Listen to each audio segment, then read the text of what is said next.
Algebra 1, Unit 7, Lesson 4, Graphing Absolute Value Functions. In this lesson, we want to graph any absolute value function as a transformation of the basic function. Remember, we saw this basic function in Unit 4 when we were looking at functions. So the absolute value of a number is its distance from 0. It's always positive.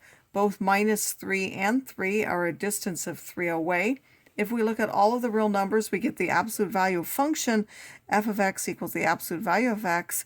It's v-shaped and it's symmetric across the y-axis. Each segment is a part of the line.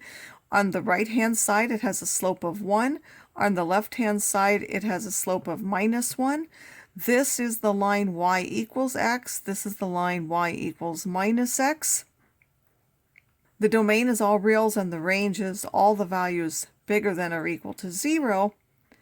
We can graph any other absolute value of function. F of x equals a times the absolute value of x minus h plus k by doing what? H is going to shift it either right or left. If we're subtracting 3, it would shift right 3. If we're adding 3, it would shift left 3. The a is a vertical stretch or shrink. It's a shrink if it's a number between 0 and 1. It's a stretch if it's more than 1. And then k shifts it up or down, up if it's positive, down if it's negative. And what will this stretch do? It will make the slope on the right-hand side is always a, and then the slope on the other side will be negative a.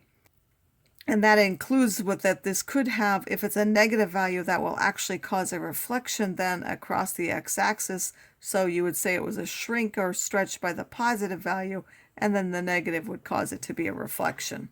So here we have y is equal minus the absolute value of x plus 3 plus 2. What does this do? It's going to shift it 3 to the left. It's going to cause a reflection across the x-axis, and then it's going to shift up 2. So we take the normal function, which has a 0.00. It's not affected by stretches or shrinks. All we need to do is translate it 3 left and 2 up. So I moved it 1, 2, 3 left and 2 up.